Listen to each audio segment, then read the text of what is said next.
Bueno, comenzamos esta tercera clase del curso Teoría de Redes,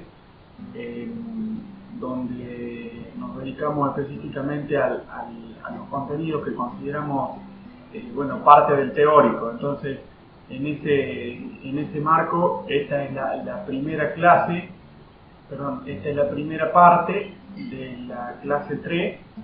Y entonces podemos buscar este resumen para ordenarnos respecto de qué pretendemos hacer. Bueno, en primer lugar podríamos tener en cuenta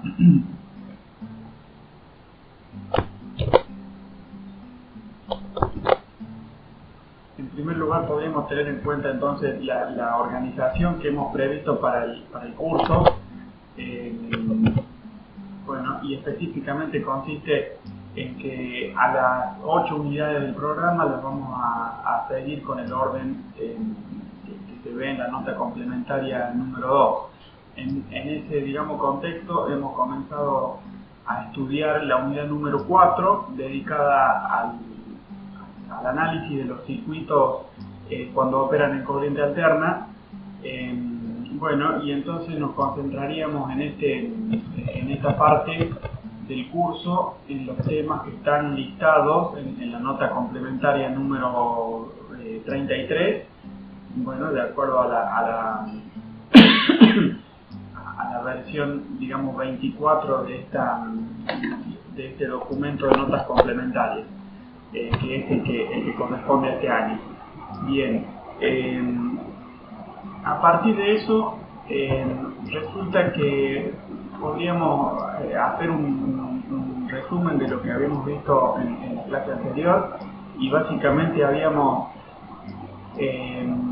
planteado la forma de operar con el método de las corrientes de malla. Es decir, en la clase número 2 hablamos del método de las corrientes de malla, del método de las tensiones en los nudos, y luego de eso pasamos a estudiar las características generales y en especial el concepto de pasor cuando se considera, la operación de los circuitos en corriente alterna. Luego comenzamos con un caso sencillo donde una fuente de tensión sinusoidal se conectaba a una carga puramente resistiva. Y en ese caso habíamos comenzado algunas deducciones, donde una de las últimas fue pensar en la potencia media que se disipa en esa carga resistiva. Entonces, a su vez, para estudiar la potencia media, por supuesto habíamos pensado en la potencia instantánea. Entonces, eso fue más o menos lo que revisamos en la clase anterior, en la clase número 2. Viendo o pensando específicamente en la clase 3, los temas están en la nota complementaria número 33, a eso lo dijimos. Comenzaríamos hablando del valor eficaz y buscaríamos llegar, hasta algunas representaciones gráficas específicas para la ley de Ohm. Y a partir de eso, podríamos complementar ese criterio de repaso, si les parece, viendo cómo analizamos la potencia instantánea cuando se desarrolla en una carga puramente resistiva. Este gráfico lo hemos elaborado en la clase número 2. Acá básicamente está solo transcrito para mostrar cómo la potencia instantánea tiene el doble de frecuencia, tiene, podemos decir, la misma fase, que las señales sinusoidales, o tiene fase nula, podríamos decir. La forma de onda de la potencia instantánea es una sinusoide desplazada a un valor tal que toca el eje horizontal, y que tiene un valor medio dado por el valor de la tensión máxima en producto con la corriente máxima dividido en 2. Esta es la referencia en color color azul que se puede ver en esa nota complementaria número 34. Bien, a partir de eso podríamos comenzar nuestro estudio de algo que se llama corriente y tensión eficaz. Entonces, en la clase número 3, nuestro primer hito sería hablar, si les parece, de la corriente y el valor eficaz.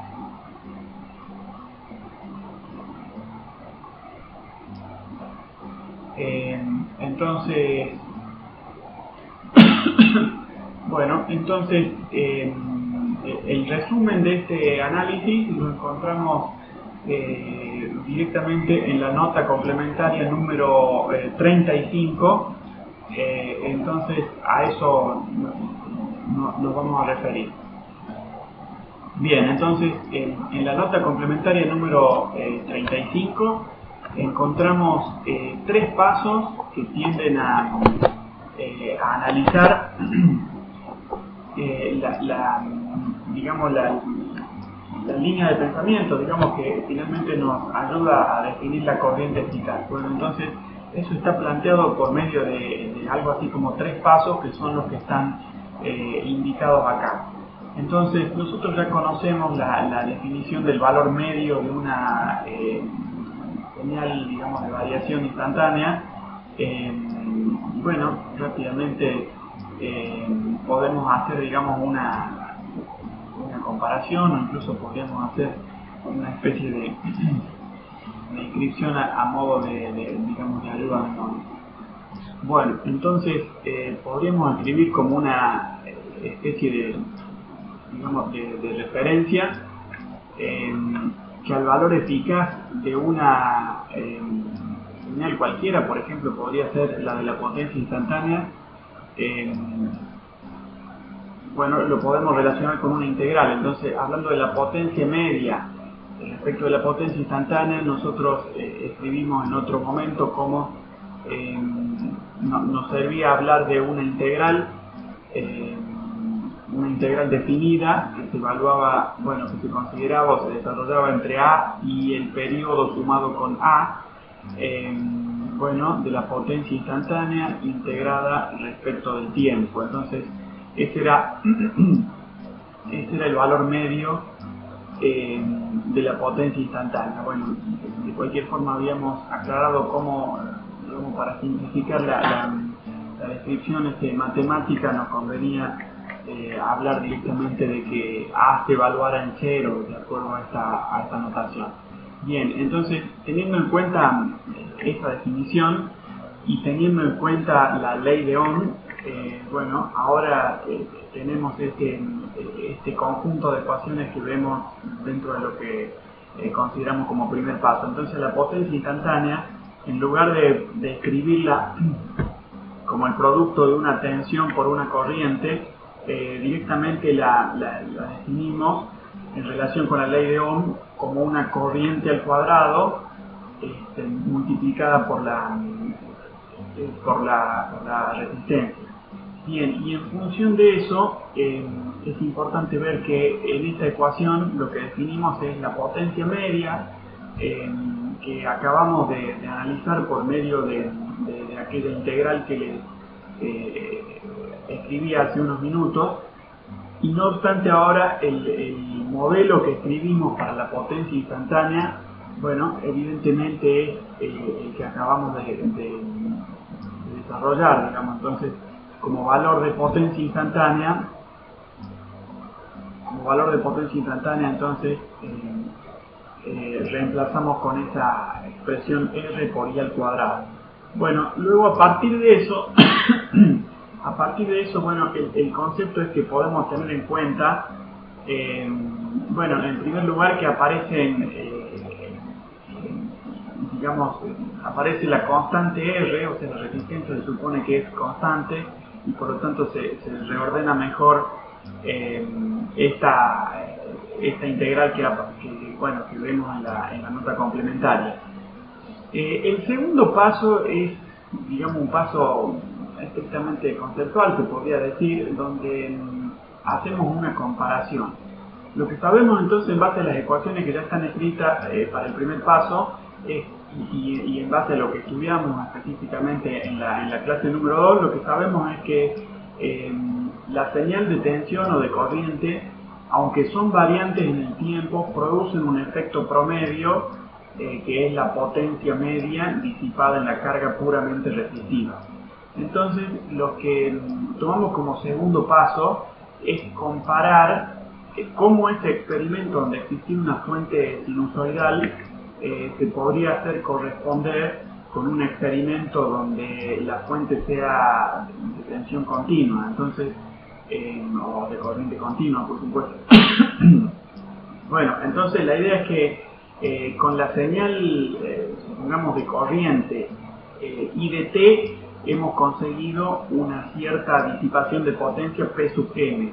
La pregunta es, si ahora instalamos una fuente de tensión constante, ¿cuál sería la corriente constante que produciría el mismo valor P sub M? Es decir, si la carga no fuera alimentada con corriente alterna, sino con corriente continua, ¿cuál sería ese valor de corriente continua que produciría la misma disipación? Bueno, esa es la pregunta a partir de la cual se define la corriente eficaz. No obstante, podemos, por supuesto, indagar un poco más respecto de la formulación de esa comparación. Bueno, viendo la ecuación para la potencia media, que acá está reescrita en el tercer paso, lo que encontramos es que al separar la constante R, bueno, el factor que queda, digamos, es una integral que en principio podría corresponderse con el valor de corriente al cuadrado que habíamos estado, digamos, ilustrando con la comparación anterior. Es decir, si la potencia media para corriente continua, digamos, se define como la corriente al cuadrado multiplicada por la resistencia, bueno, a esa corriente, digamos, de valor constante le podemos llamar corriente eficaz. Y entonces es interesante ver cómo este valor, corriente eficaz al cuadrado, que multiplica la resistencia y que aparece en el modelo matemático para la potencia media, lo encontramos bueno, digamos, transformado en esta expresión que voy a tratar de resaltar ahora. Bueno, entonces, viendo las dos expresiones de potencia media, la que está suponiendo una corriente constante, digamos, de valor constante, donde estoy, bueno, resaltando, y la segunda expresión de la potencia media, donde hablamos de la corriente variante en el tiempo, digamos, o la corriente instantánea, bueno, lo que vemos es que esos dos factores resaltados en color naranja se deberían corresponder. Bueno, y a partir de eso resulta la igualación que vemos en esta ecuación. Bueno, entonces esta igualación diría que la corriente eficaz al cuadrado se tiene que corresponder con la integral de la corriente instantánea al cuadrado, bueno, considerando el factor 1 sobre t, y luego despejando encontramos que la corriente eficaz es un valor, digamos, de constante, es decir, como correspondiéndose como un valor de corriente continua, que produciría la misma disipación que la corriente variante en el tiempo I de t que habíamos comenzado considerando. Bueno, entonces con esta relación lo que nos queda finalmente es la definición que nos interesa para la corriente eficaz, que es esta que vemos bueno, resaltada ahora. La corriente eficaz es la raíz cuadrada de 1 sobre t como factor de la integral que va entre 0 y el periodo t para la corriente instantánea elevada al cuadrado. Entonces este es el modelo de la corriente eficaz, responde a las interpretaciones que acabamos de hacer, y no obstante nos interesaría, bueno, aclarar que la tensión eficaz se puede analizar con la misma, digamos, con el mismo criterio. Incluso podríamos escribir un modelo para la tensión eficaz. Bueno, en la corriente eficaz, entonces ya está escrita en la nota complementaria. Podríamos decir que la tensión eficaz es igual al resultado de calcular la raíz cuadrada de una ecuación que es 1 sobre t, integral, entonces, integral entre 0 y t de la tensión b cuadrado de t por diferencial de tiempo. Bueno, entonces esa es la ecuación que podemos trabajar.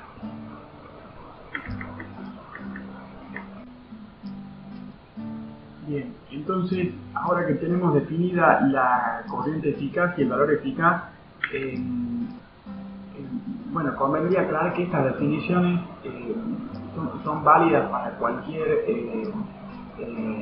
definición matemática o para cualquier caso de variación de la corriente instantánea o de la tensión instantánea. Entonces, las definiciones que hemos dado hasta este momento no son, digamos, exclusivas del caso del comportamiento en corriente alterna donde hay señales sinusoidales. Así que este sería el paso que nos interesaría en este momento, es decir, considerar específicamente cómo se analizan estas ecuaciones cuando tenemos señales sinusoidales de tensión o de corriente. Entonces nos vamos a concentrar en esto. Vamos a hablar entonces de lo que sería el valor eficaz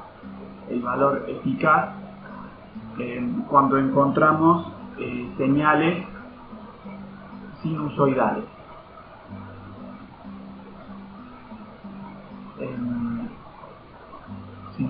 Bien, entonces en este caso lo que podemos decir es que ya vimos cómo la corriente eficaz la elevamos al cuadrado para no escribir la raíz cuadrada. Entonces la corriente eficaz al cuadrado es igual a 1 sobre t por la integral que podríamos decir entre 0 y t de bueno, la corriente al cuadrado por diferencial de tiempo. Pero si hablamos de que para la carga puramente resistiva, si la tensión sigue una ley coseno, la corriente también sigue una ley coseno, bueno, podríamos escribir directamente que la corriente eficaz en el marco de analizar la carga puramente resistiva respondería a esta ecuación: corriente máxima al cuadrado por coseno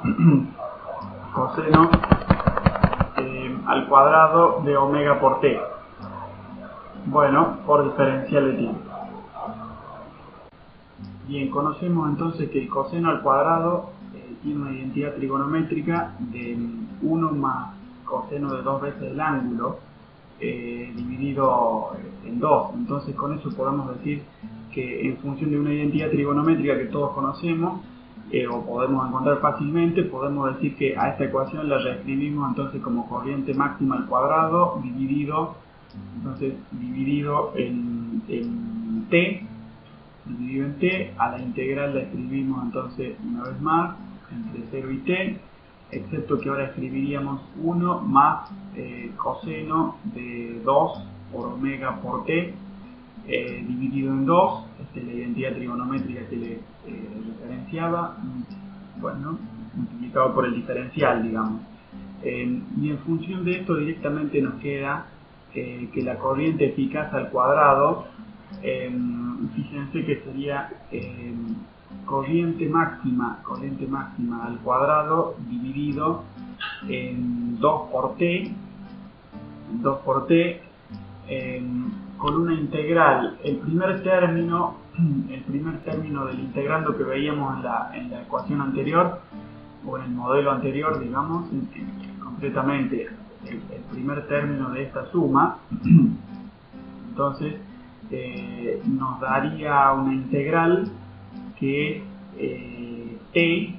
Estaríamos integrando el diferencial de t y luego evaluando con la regla de Barrow en t y en 0. Por lo tanto acá quedaría t más 0, mientras que este 0 correspondería a estudiar cómo la integral de la función coseno de 2 omega t para dos periodos, ya que tiene el doble de frecuencia, entonces integrar entre el tiempo 0 y entre el tiempo t equivale a integrar a lo largo de dos periodos de la función coseno de 2 por omega t. Bueno, entonces integrar a lo largo de un periodo completo da 0, e integrar a lo largo de dos periodos completos también da 0, entonces eso explica el 0 que estamos viendo en este paréntesis, digamos. De eso resultaría que la corriente eficaz al cuadrado evidentemente quedaría definida como corriente máxima al cuadrado dividido en 2, frente a lo cual ahora sí podríamos aplicar la raíz cuadrada, la raíz cuadrada que habíamos venido digamos, dejando del lado izquierdo de la ecuación, con lo que ahora decimos que la corriente eficaz, entonces la corriente eficaz es directamente el cociente entre la corriente máxima y la constante raíz de 2. Bueno, entonces al tomar la raíz cuadrada desaparece la potencia 2 que antes teníamos a ambos lados de la ecuación. Bien, entonces eso significa que cuando la señal de corriente instantánea es sinusoidal, podemos encontrar siempre esta relación respecto de que el valor eficaz es el valor máximo de la expresión sinusoidal dividido en la constante raíz de 2. Eso se cumple estrictamente para señales sinusoidales. Bien, si la señal no es sinusoidal, el camino, digamos, a seguir es resolver la integral que hemos escrito, por ejemplo, en la nota complementaria, anterior, en la nota complementaria 35. Bien, a partir de eso, podemos decir entonces, como enfatizando esta conclusión que acabamos de escribir, que la relación entre el valor pico y el valor eficaz para señales sinusoidales es 1 sobre raíz de 2. Bien, entonces con la misma lógica podríamos hacer un estudio, digamos, de la tensión eficaz. Entonces, no obstante, lo pueden hacer ustedes con más detenimiento. Yo directamente quisiera detenerme en el resultado. El resultado es que se demuestra una generalización que sería la siguiente. La generalización es para la tensión, claro. Entonces, y es que la tensión eficaz, cuando hablamos de señales sinusoidales, la tensión eficaz se relaciona con la amplitud, digamos, o con el valor máximo de la sinusoide por medio de la relación B máximo sobre raíz de 2. Bien, entonces, otro comentario, digamos, importante desde el punto de vista práctico es que, los instrumentos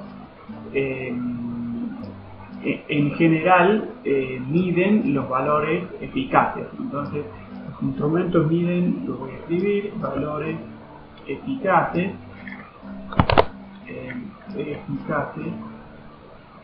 vamos a aclararlo entonces en general. Por lo tanto, si tomamos un voltímetro moderno, es decir, un multímetro moderno, y lo conectamos, por ejemplo, al toma corriente, probablemente muchos ya lo experimentaron, pero el efecto práctico es que se mide 220 voltios, porque esta es la reglamentación en nuestro país, y esos 220 voltios que medimos son efectivamente, para la redundancia, el valor eficaz.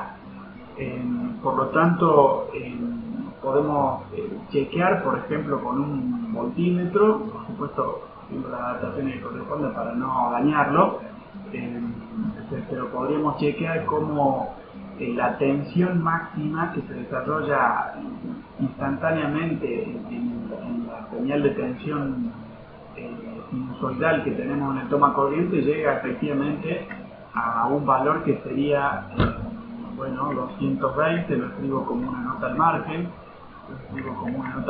entonces 220 por raíz de 2, 220 por raíz de 2, que da algo parecido a 311 voltios. Entonces la tensión máxima que efectivamente se ve en un toma corriente es esa, ¿no es cierto? Mientras que lo que mide el voltímetro son 200 voltios, lo que representa el valor eficaz. Bueno, entonces para ir cerrando este análisis de la carga puramente resistiva, nos convendría, si les parece, hablar de un detalle que sería cómo estudiar la potencia en función de los valores eficaces.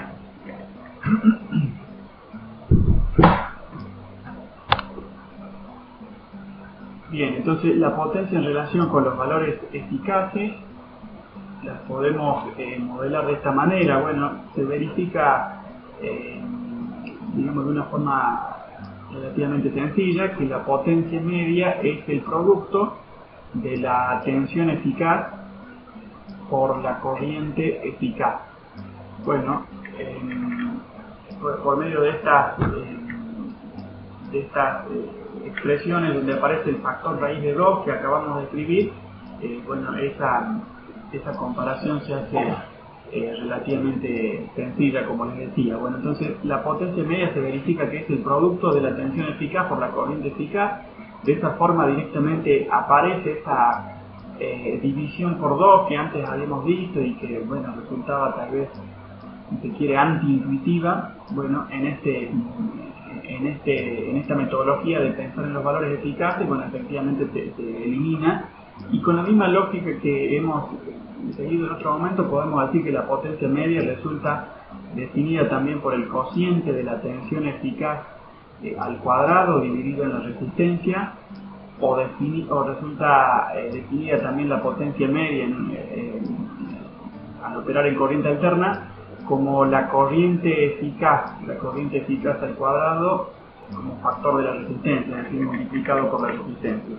Bueno, entonces eso es lo que tenemos para decir de la carga puramente resistiva, así que pasamos ahora a concentrarnos en la carga puramente inductiva, que sería nuestro siguiente paso. Bueno, entonces para seguir este estudio nos concentramos, como decía, en la carga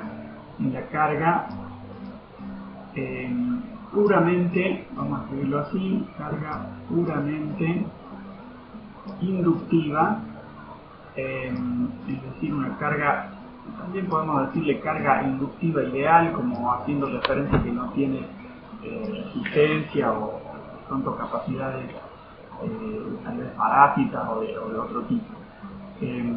Pero bueno, la carga puramente inductiva entonces es la que vamos a estudiar en este momento.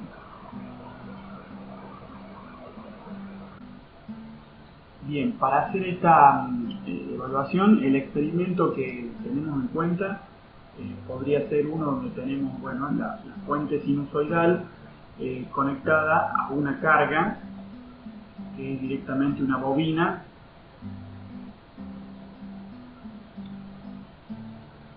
Entonces vamos a suponer que la señal de tensión es, bueno, BSDT. El terminal positivo suponemos que está arriba. Luego ponemos el modelo que suponemos para BSDT, que sería específicamente, bueno, BS máxima por el coseno de omega t. Esa es nuestra forma de representar la tensión que entrega la fuente. Bueno, evidentemente en este inductor, que diríamos que tiene inductancia L, se va a desarrollar una caída de tensión B sub L de T en relación con una corriente instantánea I de T, que es la que vamos a tratar de estudiar. Bien, entonces podemos ver cómo la relación que podemos estudiar es específicamente la tensión BS de T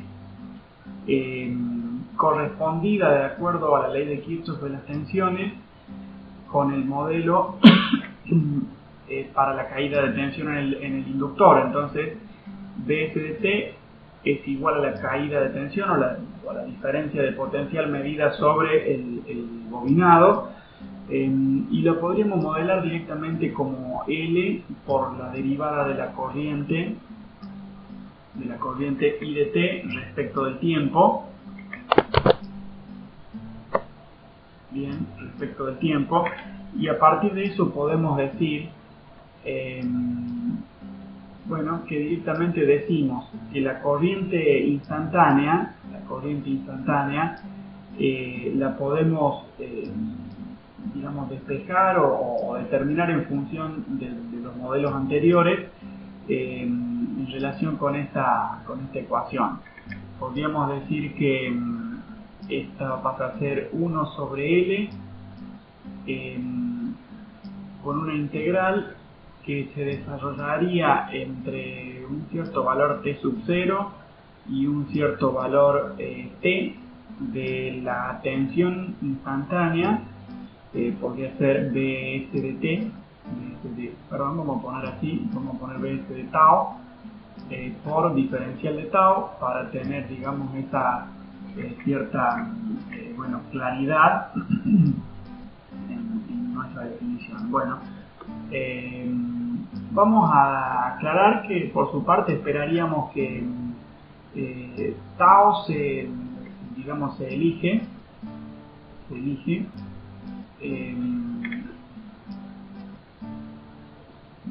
de forma que se pueda digamos simplificar, de forma entonces que se pueda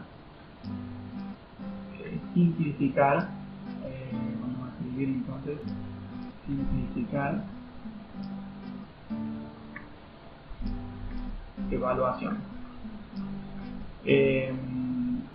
Bueno, escribo mejor la palabra evaluación. Bueno, entonces, ya que vamos a usar la regla de Barrow para resolver esta integral, bueno, a t sub 0 la vamos a elegir donde el segundo, en algún instante de tiempo donde el segundo término se cancele. Bueno, entonces a eso lo podemos tal vez ilustrar con algunos pasos digamos subsiguientes de nuestra definición. Podríamos decir entonces que a la corriente I de T la vamos a escribir de acuerdo al modelo que conocemos para Bs de T como Bs máxima dividido en la inductancia L en producto con esta integral, como dijimos, entre t sub 0 y t del coseno de omega tau por diferencial de tau. Luego, a partir de eso podemos decir, en función de lo que conocemos, que esto sería bien Bs máximo sobre omega por L con la función seno de omega tau, bien, valuada, si les parece, entre t y t sub 0. Bueno, esto pasaría a ser directamente Bs máximo sobre omega por L por el seno de omega t. Bueno, entonces brevemente podríamos referirnos al valor t sub 0. T sub 0 tendría que ver con el instante en el cual empezamos nuestra observación. Y bueno, para simplificar el modelado matemático, diríamos que a ese instante donde comenzamos la observación, lo tomamos en un punto que después se desprecia al calcular esta integral, bueno, definida. Bien, la función seno de omega t se relaciona con una función coseno si a la función coseno la desplazamos un cuarto de ciclo. Bueno, voy a tratar de hacer rápidamente esta comparación porque en varios momentos digamos del curso la vamos a tomar en cuenta. Entonces esta sería la función seno, la voy a trazar rápidamente, más que rápidamente, porque en mayor detalle, y fíjense cómo la función coseno la voy a agregar también en este caso con un trazo digamos continuo, y entonces hemos visto el concepto de desplazar sinusoide. Entonces desplazar hacia la derecha la función coseno, que es la que está trazada en línea continua, sería equivalente a superponerla sobre la función seno, que es la que está trazada en línea discontinua. Por lo tanto, podemos decir, en base a esa interpretación, que a la corriente instantánea la podemos definir como V sub S máxima. Entonces la corriente instantánea era lo que venimos estudiando, la definimos como V sub S máxima dividido en el producto de omega por L por el coseno de omega t en menos pi sobre 2. Es decir, en lugar de escribir la función seno, escribimos la función coseno, no obstante agregándole un valor de fase que es menos pi sobre 2. Bien, ahora para continuar podríamos decir que vamos a definir el valor de corriente máxima que se encuentra para este nuevo experimento, es decir, el de la carga puramente inductiva. Bien, entonces vamos a definir que la corriente máxima, de acuerdo a nuestro modelo matemático, es la tensión máxima dividido en el producto de omega por L. Y entonces ahora podemos aclarar cómo la corriente instantánea queda definida como corriente máxima por el coseno de omega t menos pi sobre 2, coseno de omega t menos pi sobre 2, coseno de omega t menos pi sobre 2. Bien, y entonces lo que podemos definir en este caso es que encontramos las siguientes dos características. La señal de tensión era una sinusoide con un modelo coseno y una frecuencia omega. Bueno, entonces la corriente instantánea resulta también ser una sinusoide que tiene la misma frecuencia, no obstante tiene un retraso de fase, entonces de fase. Entonces este valor menos pi sobre 2, lo trataría de resaltar. Entonces este valor menos pi sobre 2 efectivamente es un digamos retraso de fase, podríamos decir de menos pi sobre 2 radianes. Entonces menos pi sobre 2 radianes. Bueno, y en ese marco podemos hacer algunas representaciones adicionales. Bueno, entonces lo que podemos tener en cuenta es una forma gráfica de analizar lo que hemos venido interpretando. Entonces, bueno, podríamos usar un sistema de ejes cartesianos, tal vez como este, para analizar, si les parece, la corriente y la tensión. Bien, entonces podríamos ver lo siguiente, podríamos graficar algo así. Bueno, entonces vamos a indicar cómo las sinusoides de tensión y de corriente las podríamos ver en este sistema de ejes cartesianos. Bueno, entonces concretamente podríamos hablar de la señal de tensión. La señal de tensión, por ejemplo, si era de tipo coseno, bueno, podríamos estudiarla de esta forma. Esta es la sinusoide bajo la ley coseno, que modela, según lo que suponemos, la tensión. Bien, entonces lo que vemos es que la corriente sigue una ley seno. Entonces, fíjense cómo la corriente podríamos trazarla luego de esta forma, con una ley seno. Vamos a usar entonces unos marcadores para diferenciar un trazo del otro. Bueno, a la corriente entonces le podemos poner estos marcadores así circulares. Entonces el trazo con marcadores circulares es el de la corriente.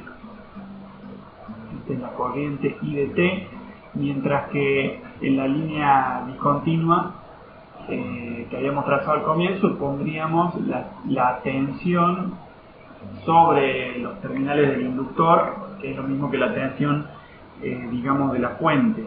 Bien, a partir de eso lo que podemos hacer es una definición bueno, de los valores máximos. Este sería BS máximo, esta sería la corriente máxima. Luego acá tendríamos el negativo de la corriente máxima, el negativo de la tensión máxima. Bueno, este es el eje horizontal, sería el tiempo.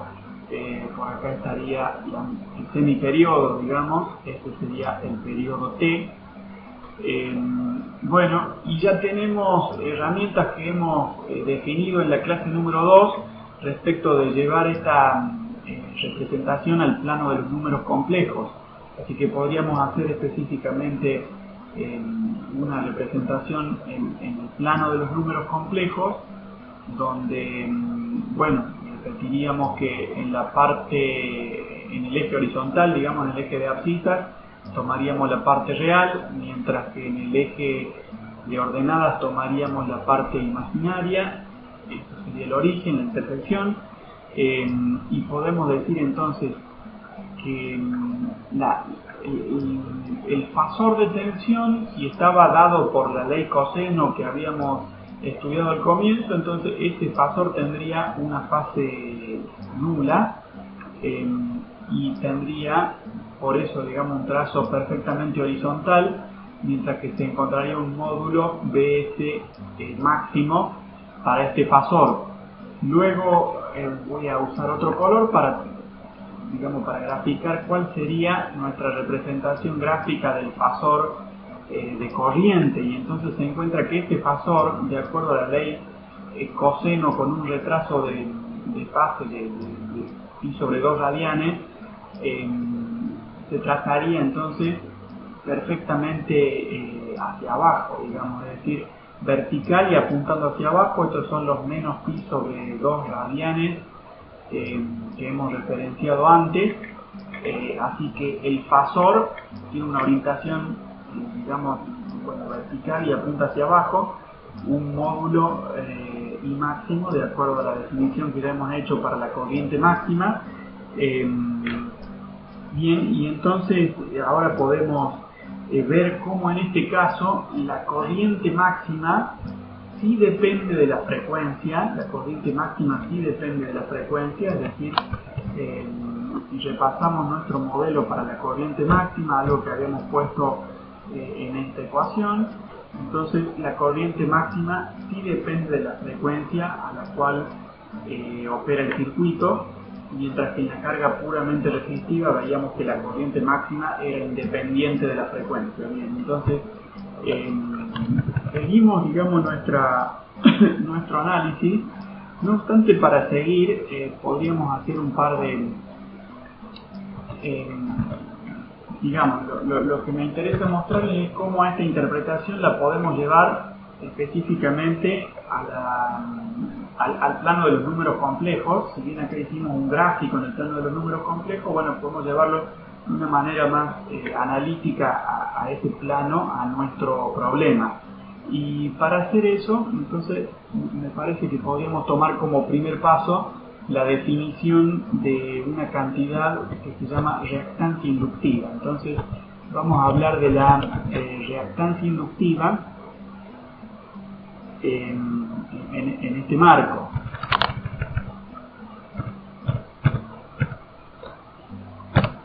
Bueno, entonces podríamos hacer lo siguiente, podemos decir que la reactancia inductiva la vamos a definir en este momento, reactancia inductiva. Bueno, evidentemente es, digamos, una denominación que tiene un parecido, digamos, respecto de la resistencia, ¿no es cierto? Pero entonces la reactancia se define específicamente de esta manera. La vamos a simbolizar con una X en mayúscula y una L en minúscula, perdón, una L en mayúscula también, pero como subíndice. Entonces XL va a ser la reactancia inductiva, que se define entonces como el producto de omega por L, y revisando las unidades se puede verificar cómo corresponde a la definición de ohmios, es decir, que la unidad de la reactancia son los ohmios, y a partir de esto, para el caso de la carga puramente inductiva, podemos decir que se verifica esta relación. XL es el producto entre el cociente entre la tensión máxima que se ve en la fuente, de acuerdo al experimento que hemos planteado, y la corriente máxima que se ve en la fuente, con lo cual resulta también esta especie de definición de la ley de Ohm. Entonces tendríamos Bs máximo igual a la corriente máxima por la reactancia. Entonces fíjense cómo la reactancia que acabamos de definir toma el lugar, digamos, de la resistencia en esta expresión particular de la ley de Ohm, que se aplica al caso de una carga puramente inductiva. Bien, la carga no es puramente inductiva, más adelante veremos cómo manejarlo, pero esta ecuación se cumple entonces para la carga puramente inductiva. Bien, a partir de eso vamos a decir que la reactancia que acabamos de definir depende de la frecuencia,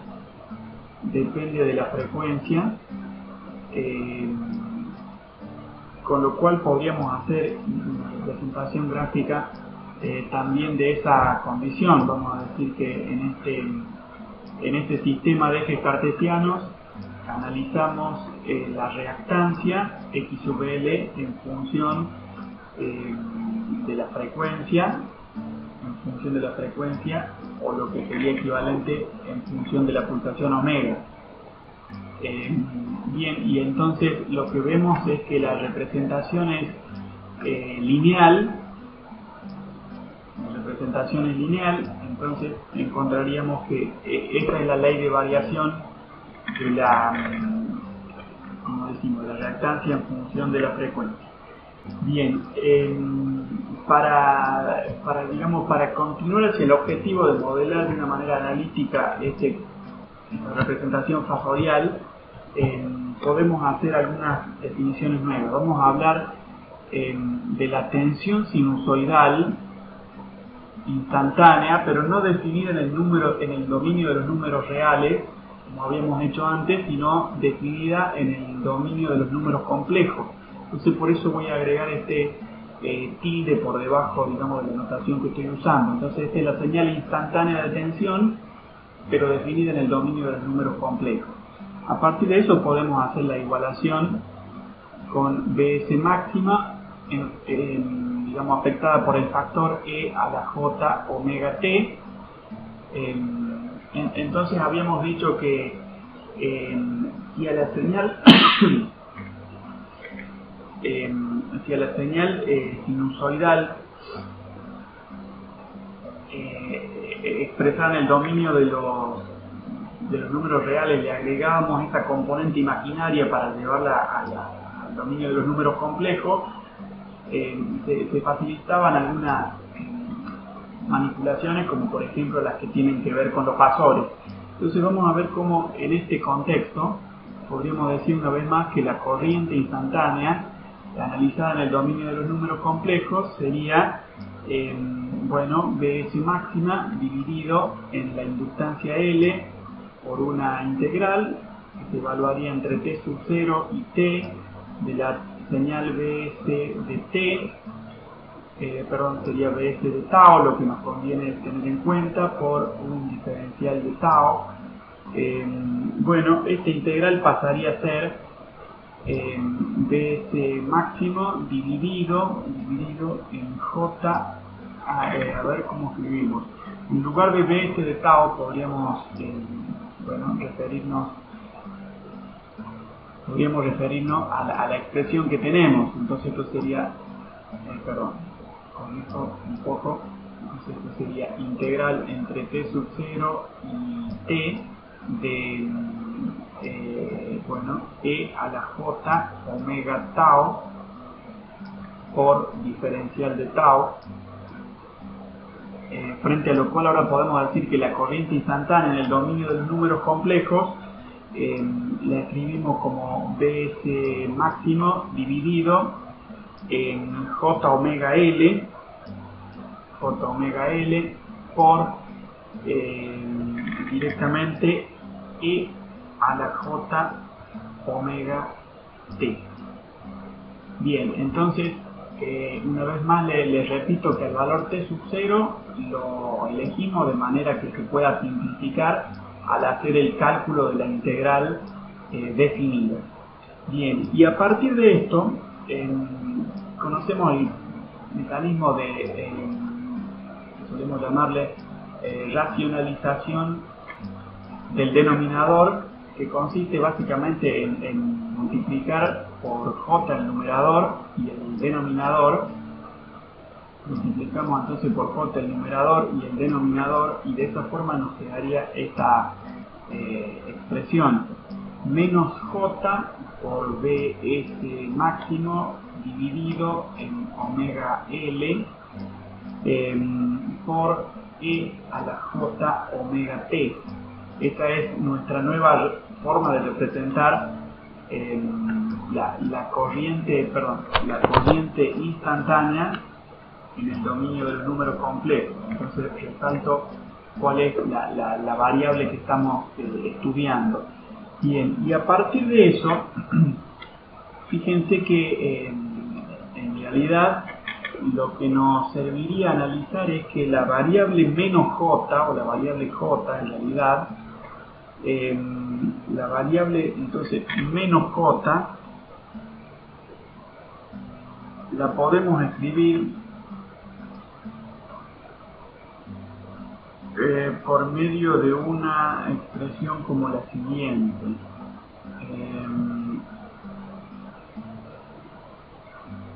Podríamos decir que j es e a la j pi sobre 2. E a la j pi sobre 2. Entonces, y rápidamente trato de escribir una especie de nota al margen para justificar esta elaboración. Lo que debería decir es que en el dominio de los números complejos, bien, entonces en el dominio de los números complejos, la expresión e a la j pi sobre 2, y esta es la parte real. Quiero decir, si el eje horizontal representa la parte real y el eje imaginario es representado por el eje vertical, entonces es importante tener en cuenta cómo el valor j es un fasor centrado en el origen, rotado pi sobre 2 radianes en sentido antihorario, y luego, ya que vemos una especie de unidad multiplicando al factor e, o sea, el factor e está, la función exponencial está afectada por un factor unitario. con lo cual la norma de este fasor que hemos dibujado es precisamente la unidad. Bien, y a partir de eso lo que se desprende es que si J es igual a E a la J pi sobre 2, bueno, entonces de la misma manera y con la misma interpretación podríamos decir que menos J es igual a menos E por J pi sobre 2. Así que esa en realidad es la expresión que nos sirve. Podemos decir entonces que seguimos estudiando la corriente instantánea en el dominio de los números complejos. No obstante, bueno, para que quede más legible nuestra elaboración, agrego esas dos inscripciones. Lo que queremos hacer es reemplazar este factor menos J por la composición que acabamos de justificar, y entonces podemos decir que directamente nos quedaría BS máximo sobre omega L por E a la J omega T por E a la menos J pi sobre 2. Bien, entonces a partir de eso bueno, hay una relación que nos sirve analizar. Bueno, evidentemente esto es igual a BS máximo dividido en omega L por E a la J y una diferencia que sería omega T menos pi sobre 2. Bien, entonces acá una vez más estamos viendo el desfasaje en la señal de corriente respecto de la señal de tensión. Bueno, a ese resultado en realidad lo estamos escribiendo de una manera distinta, pero es un resultado que ya conocíamos. No obstante, lo que nos queda, digamos, al alcance definir ahora es que podemos hablar de cómo estos dos primeros términos, perdón, el primero y el último término en realidad están modelando el fasor. Entonces vamos a hablar del fasor de corriente, o si les parece, la amplitud compleja para la corriente. Entonces amplitud compleja de la corriente, que nosotros ya lo conocemos como fasor. Entonces queremos hablar del fasor de corriente de esta forma. El fasor de corriente lo vamos a definir con esta nomenclatura, una flecha, digamos, por arriba de la letra. Entonces el fasor de corriente va a ser, como dijimos, la amplitud compleja. Entonces esto sería bueno, BS máximo sobre omega por L por E a la menos J pi sobre 2. No obstante, hemos estudiado antes cómo esta definición es la de la corriente máxima,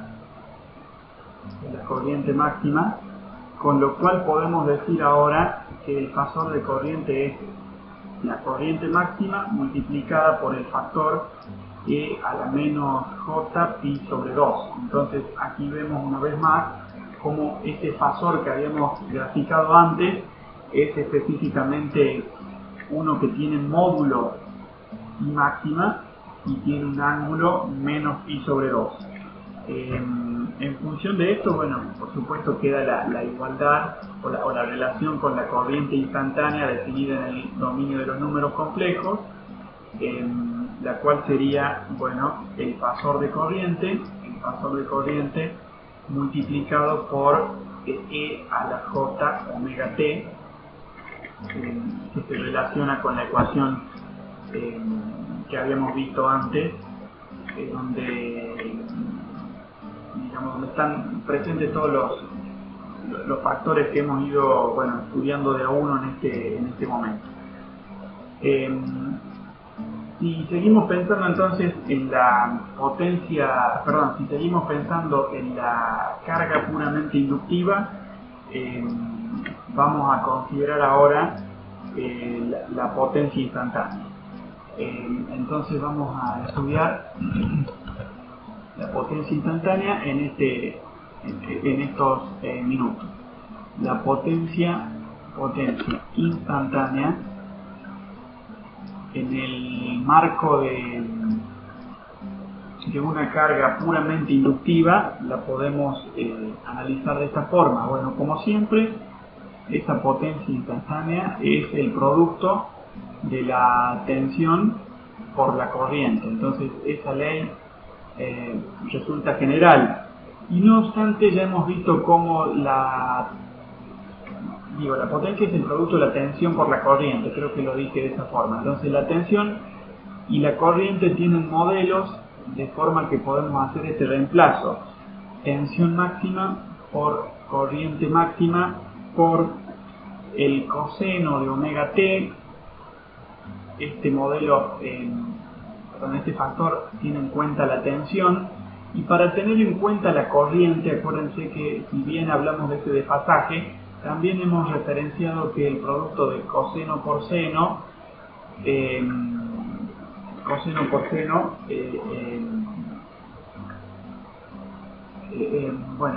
lo decía, si bien hemos hablado del desfasaje visto para el modelo instantáneo de la corriente, en realidad originalmente descubríamos una función seno, que es la que está escrita acá, es decir, B sub S máximo por coseno de omega t modela la tensión, luego corriente máxima por seno de omega t modela la corriente en esta carga puramente inductiva. Bueno, y por medio de una identidad trigonométrica, que es el coseno de un ángulo por el seno del mismo ángulo, es igual al seno de 2 veces el ángulo original. Entonces podemos decir que esto es igual a la tensión, dividido por doble, había olvidado decirlo. Entonces tensión máxima por corriente máxima por seno de 2 veces el ángulo, pasaría a ser 2 veces omega t,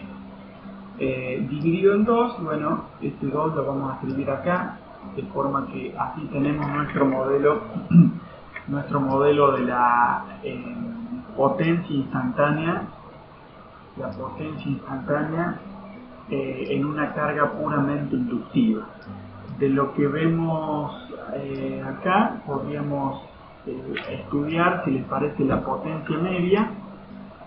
Entonces la potencia media, en el caso de encontrar una carga, como dijimos, puramente inductiva, sería, potencia media igual a 1 sobre t veces la integral entre 0 y t de p de t por diferencial de tiempo.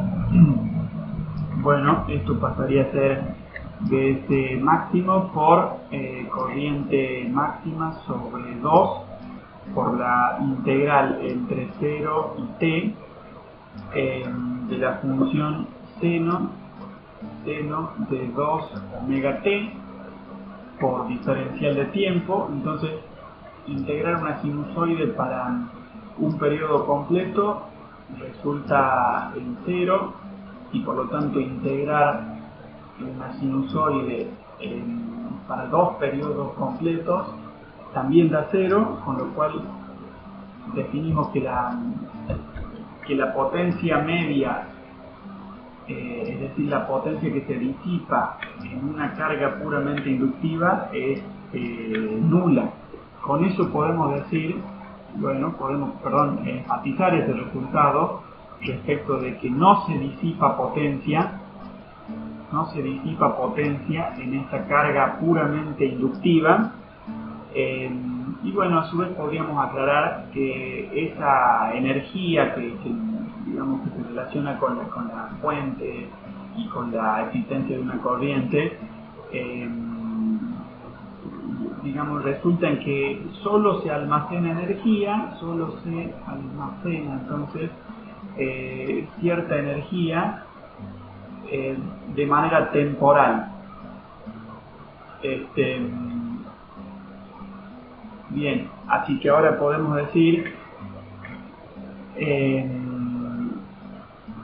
bueno, que la forma de almacenamiento es energía, digamos,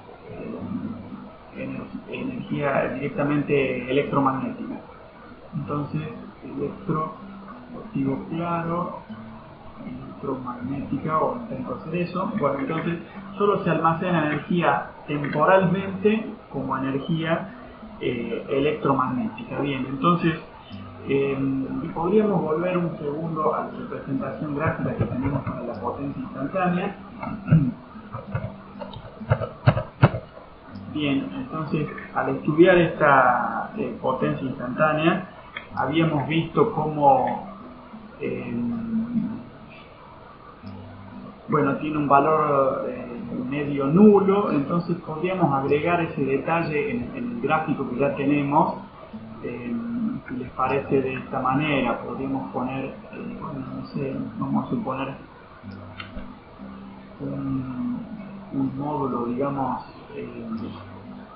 más mayor, digamos, numéricamente. Eso es una definición, digamos, arbitraria, y entonces vamos a trazar una ley para la función que representa la potencia instantánea en esta carga puramente inductiva, y dijimos que era una función seno con el doble de frecuencia. Entonces podríamos suponer que se desarrolla con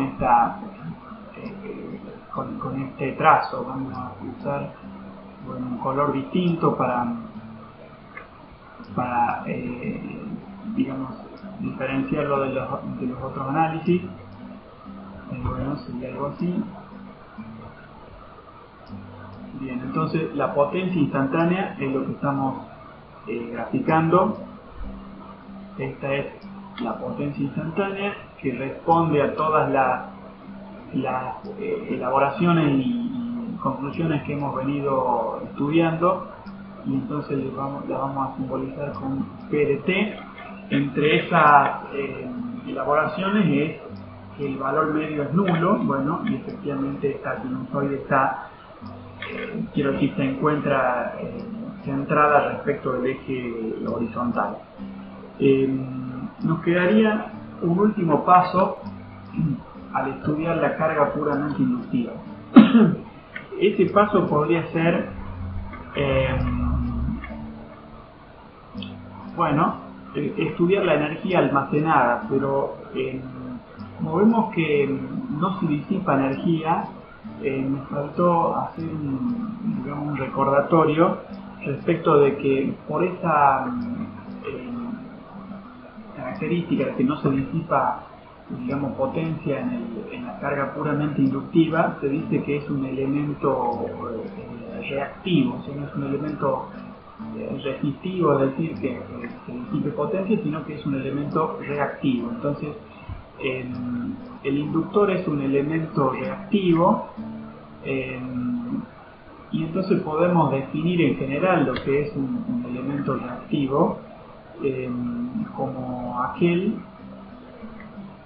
que no disipa potencia. Entonces, que no disipa potencia. Bien, así que evidentemente el inductor caerá en el momento que lo estudiemos también en esta categoría.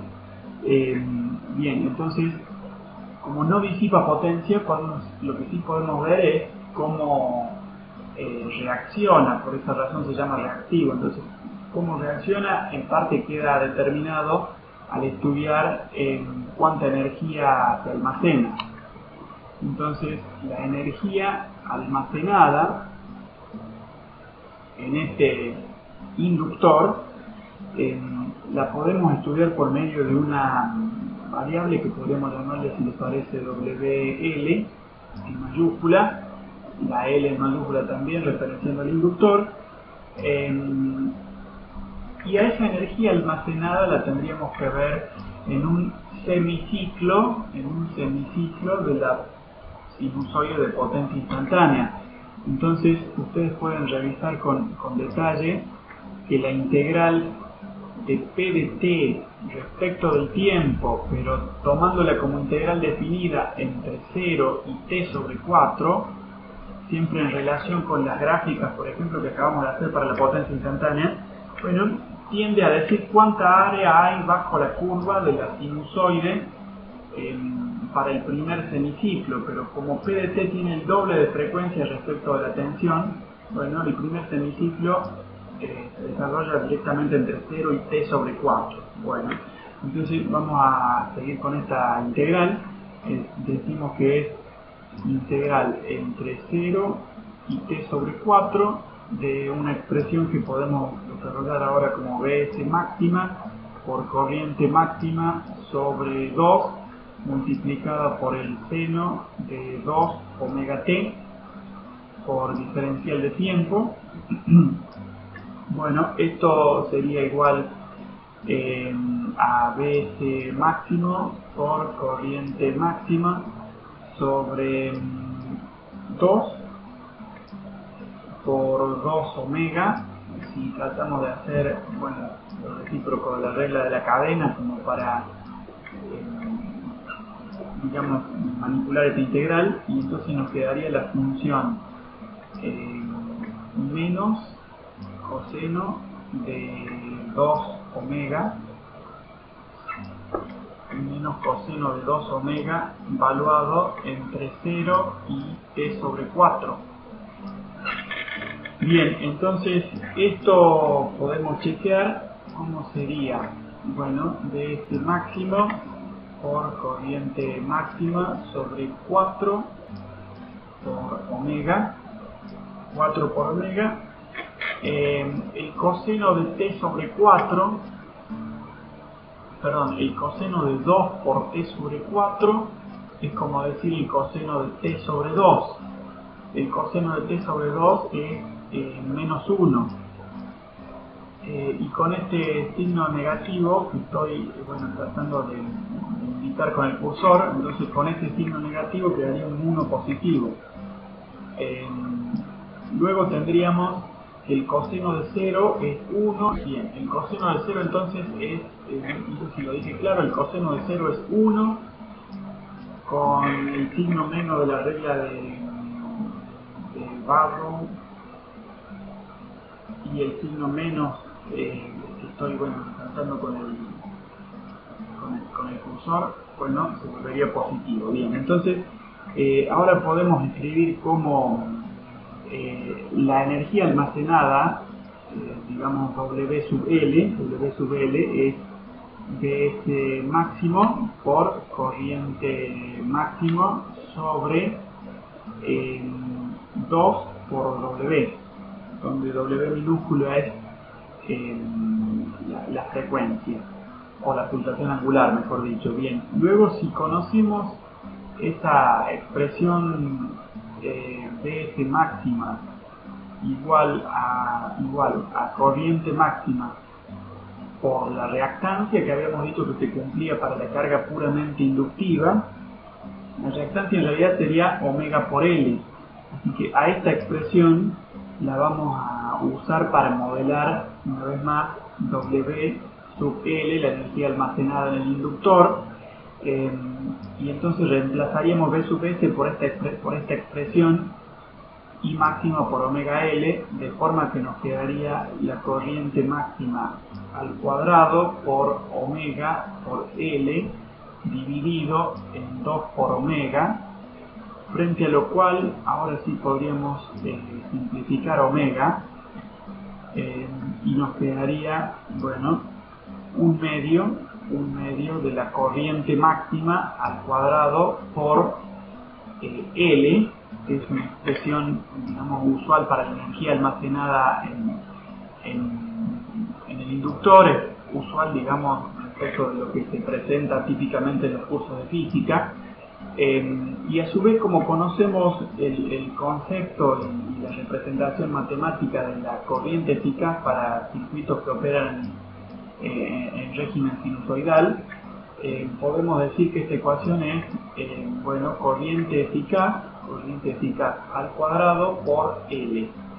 Bien, entonces esta es la expresión que finalmente nos interesa para el inductor. La energía almacenada es un medio de la corriente máxima por L y es igual a su vez a la corriente eficaz al cuadrado en producto con L.